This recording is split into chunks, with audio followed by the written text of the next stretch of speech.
Functions हम कर रहे हैं और ट्रिग्नोमेट्रिक फंक्शंस का हमने सबसे पहला काम किया जो इक्वल फंक्शन से j उसका ओरिजिन वो कहां से ओरिजिनेट होता है इसको सबसे पहले हमने समझने की कोशिश की जहां पे राइटिंग ट्रायंगल करते बाद j ट्रिग्नोमेट्रिक रेशियोज बने थे j की j को हमने डिफाइन किया उनकी डेफिनेशन और आपस में रिलेशनशिप दिखाने के बाद उनका एक्चुअल फंक्शन का डेरिवेटिव क्या होगा उसके फार्मूलाज 6 थे वो मैंने आपके सामने लिख दिए और आपको समझा नाउ इज द टाइम कि हम चंद एग्जांपल्स सॉल्व करें जिनमें ये 6 जो फंक्शन हम लिखे उनको समझाओ और याद रखिएगा क्लास सेशन के एंड में भी कह रहा था कि ये जो 6 फंक्शन है ये 4 तरह से डेरिवेट हो सकते हैं इससे ज्यादा भी हो सकते हैं बट कम से कम 4 तरीकों से ये डेरिवेट हो सकते हैं पहला तरीका ये था कि sin x या cos x या tan x को ओरिजिनल फंक्शन कैसे लिखो जो कि फार्मूला से डायरेक्ट लिखा है दूसरा तरीका क्या हो सकता है कि ये जो sin है इसके साथ एंगल चेंज हो है फॉर एग्जांपल हम sin 5x या हम लिखते हैं 3 sin 2x हो सकता है इसका कोएफिशिएंट भी आ गया और इसका एंगल है वो भी थोड़ा सा चेंज हो गया डबल एंगल हो गया ये फंक्शंस में ग्राफ में प्लॉट करवा सकते आपको याद अगर आप ग्राफ्स याद है असाइनमेंट से तो आपको याद है कि ये कंप्रेस होता है जब एंगल मल्टीप्लाई हो जाता था तो साइन फंक्शन स्क्वीज हो जाता इस तरह के मामला इसमें हो सकते हैं इसमें ऐसा भी हो सकता है आगे जाके कि साइन स्क्वायर x आ जाए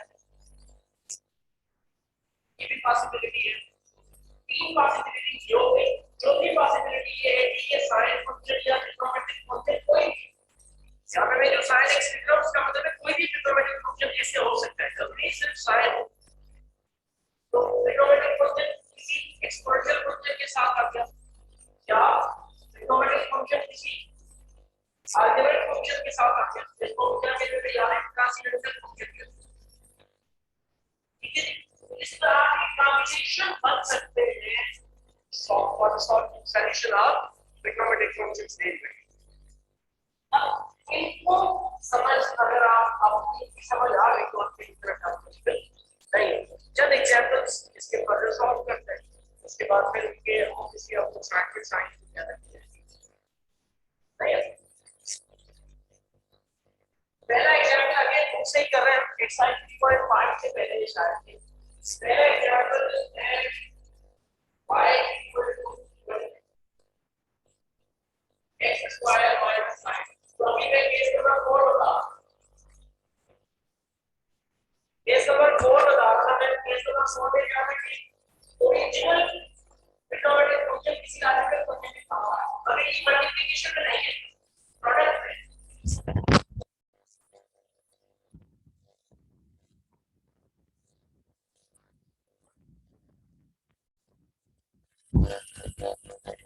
Anyways, so y is equal to x square minus sin x को हमने डेरिवेट करना है तो d अपॉन dx लगा दो भैया y equal to d upon dx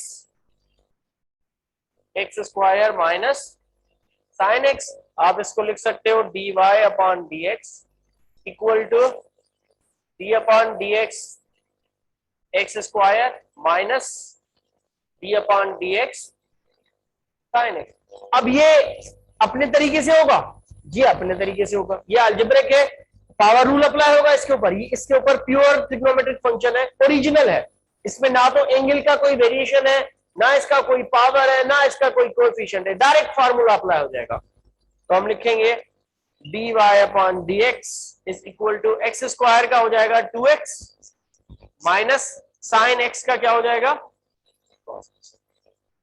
so this is the answer to the question जिसमें जो एक्चुअल फंक्शन है उसको हमने एज इट इज डेरिवेट किया इसी तरह से एग्जांपल नंबर 2 गिवन है यहाँ पे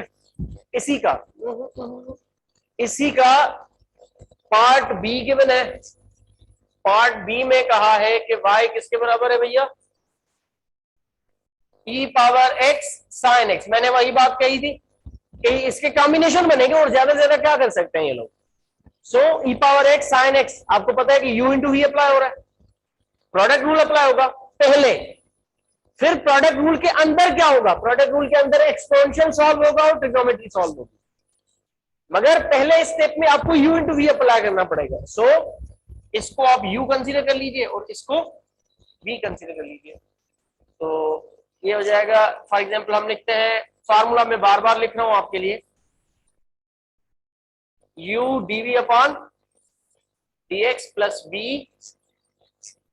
du अपॉन dx, तो this becomes dy upon dx is equal to u हमने कंसीडर किया है e power x same d upon dx sin x plus sin x same d upon dx e power x, ठीक है।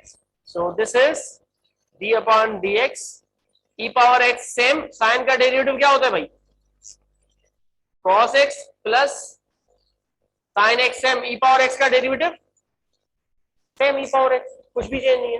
देखो बहुत simplest है, ना तो इसका कोई पावर है ना इसका कोई एंगल है, ओरिजिनल फंक्शंस का डेरिवेटिव हो रहा है सीधा सीधा, और प्रोडक्ट रूल भी अप्लाई हो गया। e पावर x दोनों में कॉमन है, dy upon dx is equal to e power x cos x plus, अब देखिए ये एक्चुअल है कैलकुलस का, ये कोर्स है, मतलब इसके अंदर इस तरह के क्वेश्चंस में कैलकुलस क्या है ये है। स्टूडेंट्स कहां फंसते हैं, मतलब अभी तो कितना आसान लग रहा है ना, स्टूडेंट कहां फंसते हैं, स्टूडेंट्स फंसते हैं जब इसके ऊपर कोई पावर आ जाए, माइनस में या प्लस में कोई भी पावर आ जाए, बड़ी पावर -3x² प्लस 2 प्लस 9, इस तरह का कुछ आ जाए, साइन के साथ यहाँ कोएफिशिएंट आ जाए, इसका पावर आ जाए, इसका एंगल आ जाए, तो एक कॉम्प्लिकेटेड फंक्शन बन जाएगा। ऊपर ऊपर से यही वाला काम होगा, मतलब u इंटू वी अप्लाई होगा, u इंटू वी में फिर साइन का अलग से डेरिवेटिव हो रहा होगा, एक्सपोनेंशियल का अलग से डेरिवेटिव करना होगा।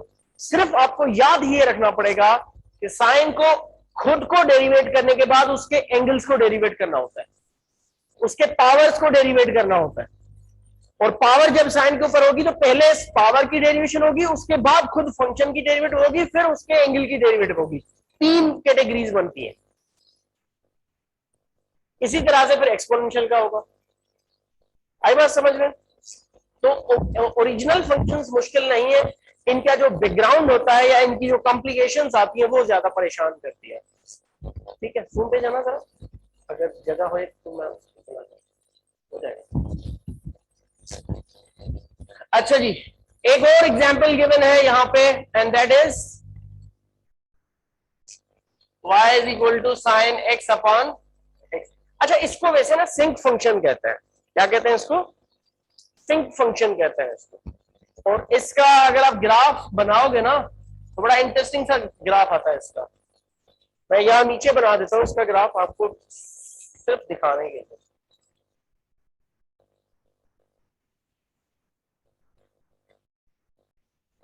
इस तरह से ग्राफ बनता है इसका, मतलब 0 पे ये मैक्सिमम होता है और उसके बिल्कुल इस तरफ सिमेट्रिकल होता है। सिमेट्रिक फंक्शन समझाया था मैंने, और आहिस्ता आहिस्ता डाई आउट करता जाएगा, ऑसिलेशंस इसकी क्या होती जाएंगी, डिक्रीज होती जाएगी, मगर ये सिंक में होता है। जो इसका लोब लेफ्ट हैंड साइड पे होगा वही राइट हैंड साइड पे लोब होगा, उनका साइज वही होगा। इस पे आएंगे, इसका मुझे लिमिट भी कराना है आप लोगों को, ये आगे आके इसको बाकायदा से सॉल्व करेंगे। फिलहाल तो मैं u इंटू वी वाले फार्मूला से करवा रहा हूं, आगे इसको दूसरे तरीके से करेंगे। जनाब आप यहां पे देख लें तो this is u and this is v, u into V apply कर दो डायरेक्टली, तो आपको समझ आ जाएगा कि d upon dx u upon v, और u अपॉन v में आपको पता है कि v derivative of u minus u derivative of v upon v square. Apply करते हैं, जहां जहां पे जो है वहां वहां पे वो करते हैं। So this becomes dy upon dx equal to v क्या है भैया, x सेम रखा, u का डेरिवेटिव करना है, that means d upon dx sine X minus sine X को सेम रखना है, मतलब u को सेम रखना है, D upon D X X, क्योंकि v किसके बराबर है, x के बराबर, divide by v square, that means x square. Simplify करो, dy upon dx is equal to x cos x minus sine x और x का 1 divided by x square.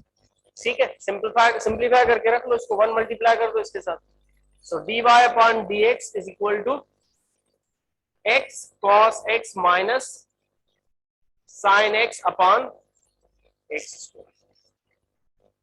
Simple. भले कोई भी फंक्शन हो, देखिए अंदर उसके अंदर या तो प्रोडक्ट रूल अप्लाई हो रहा है, या तो सम रूल अप्लाई होगा, या फिर क्वोशिएंट रूल अप्लाई हो रहा है, या पावर रूल अप्लाई होगा। तो ये जो 7 रूल्स मैंने शुरू में लिखवाए वो कितने इंपॉर्टेंट है, आगे जो भी फंक्शन आ रहा है उनमें समहाउ उनकी डेरिवेशन के लिए वही सारे यूज हो रहे हैं। ठीक है, तो डेरिवेशन उन्हीं 7 रूल्स के इर्द गिर्द घूमेगा, साथ में नई नई चीजें आती जाएंगी। ठीक है जी, पिक्चर बना लो बेशक, वरना सॉल्व तो हुआ हुआ है बुक के अंदर भी।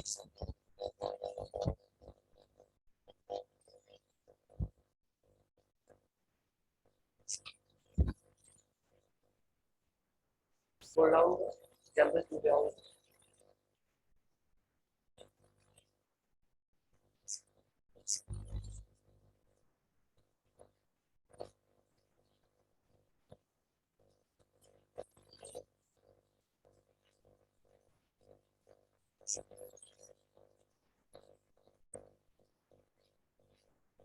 बिठा दो।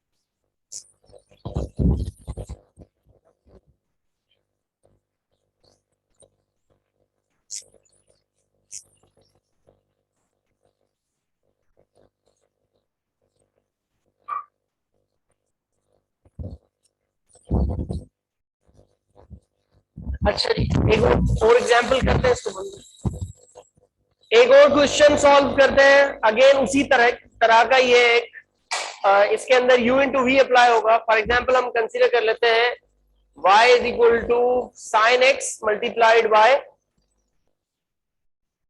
Cos x.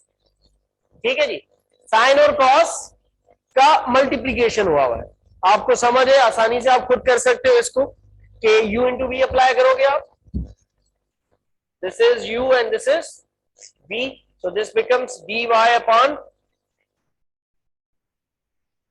रूल लिख लेता हूं पहले मैं, u into v, so that this is u dv upon dx plus v du upon dx, that becomes dy upon dx equal to u same रखो, that means sin सेम रहा, d upon dx हमने किया cos x का, plus cos x same रखा, d upon dx हमने किया sin x का।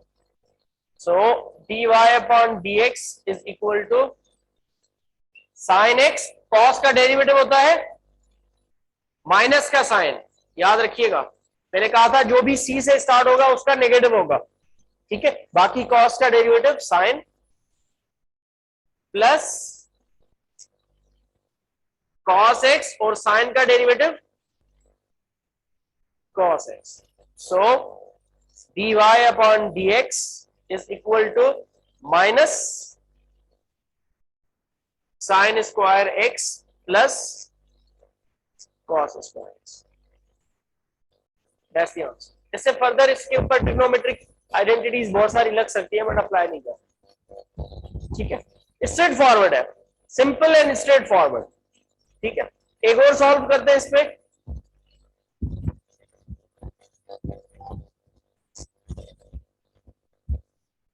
For example, you are given with y is equal to cos x upon 1 minus sin x. Obviously this is u and this is v.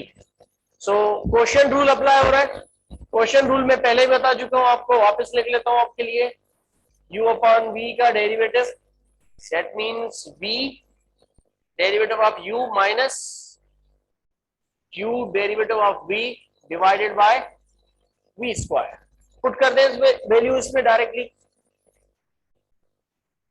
dy upon dx is equal to v same है, that means 1 minus sin x u का derivative d upon dx cos x minus cos x same d upon dx 1 minus sin x का derivative divided by 1 minus sin x. Simply formula में put किया, अब derivative apply करो. dy upon dx is equal to 1 minus sin x same. cos का derivative क्या होगा भैया? Minus sin x minus cos x same. बीच में क्या है? माइनस साइन है, that means sum rule apply होगा पहले, उसके बाद फिर अंदर जाके डेरिवेटिव करेंगे. तो 1 का डेरिवेटिव होगा 0, कांस्टेंट रूल, माइनस साइन का डेरिवेटिव हो जाएगा cos x divided by 1 minus sin x whole square. So dy upon dx is equal to minus sin x, इनके साथ मल्टीप्लाई कर दो. So this becomes minus sin x plus sin square x, minus into minus plus cos square x divided by 1 minus sin x का whole square. अब याद रखिएगा trigonometric identity है, sin square x plus cos square x जब भी साथ में आ जाए तो बराबर होते हैं 1 के. हम कहेंगे sin square x plus cos square x is equal to 1. मतलब इन दोनों की जगह पे क्या पुट करोगे? 1 पुट करोगे. So it becomes dy upon dx is equal to minus sin x plus 1 upon 1 minus sin x का होल स्क्वायर. इसी को अगर मैं थोड़ा सा चेंज कर दूं, 1 minus sin x upon 1 minus sin x का होल स्क्वायर लिख दूं. अब 1 माइनस sin x ऊपर है और नीचे भी है तो एक कैंसिल हो जाएगा, बाकी क्या बचेगा? d upon dx dy upon dx is equal to 1 upon 1 minus sin x. ठीक है जी. So that's the answer. Derivative का आंसर आपको ये मिल सही है जी. लिखें इसको. ये देखो,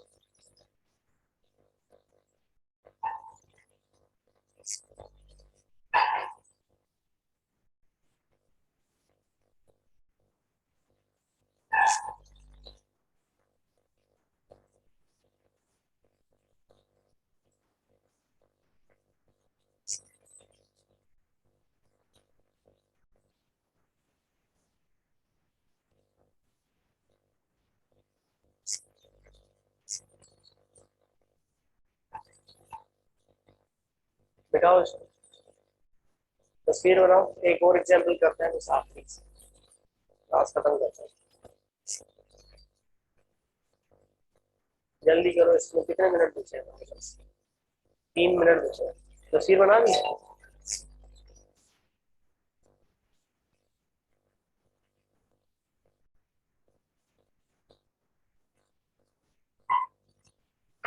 आहिस्ता बैठा.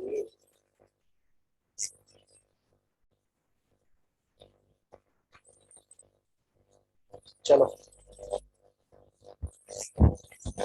अच्छा, आपको कहा जा रहा है कि फाइंड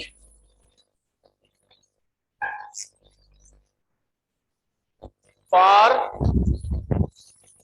या if y is equal to second x. इसका डबल कॉमास का मतलब क्या होता है? डबल गामास का मतलब है y is equal to secant x का डबल डेरिवेटिव मालूम करो, सिंगल नहीं, 2 मर्तबा करो। सो आप क्या करोगे, here y is equal to secant x, first derivative, इसका पहला डेरिवेटिव हम मालूम करेंगे, तो वो हो जाएगा dy upon dx equal to y single comma equal to d upon dx secant x। अब ये हो जाएगा डायरेक्ट फार्मूला अप्लाई। तो y prime is equal to formula से secant x into tangent x, मैंने लिखवाया था। सीकेंट का डेरिवेटिव क्या होगा, सीकेंट x खुद मल्टीप्लाइड बाय टेंजेंट x। अब आपको इसको फर्दर डेरिवेटिव करना है अभी, तो अब हम लिखेंगे सेकेंड डेरिवेटिव, इसका मतलब है d upon dx y prime already है, उसका एक और डेरिवेटिव, तो ये हो जाएगा y double prime equal to d upon dx secant x multiplied by tangent x। अब आपको यहां पे समझ आ गई होगी क्या होगा, this is u and this is v, u into v apply होगा, u इंटू v अप्लाई करोगे तो क्या हो जाएगा, ये y double is equal to u same, that means secant x same, derivative of tangent x plus tangent x same, derivative of secant x। आई बात समझ में, अप्लाई करो, y prime is equal to secant x, tangent का derivative क्या होता है भैया, टेंजेंट का डेरिवेटिव था secant square plus tangent same, secant का डेरिवेटिव क्या था, सीकेंट x मल्टीप्लाइड बाय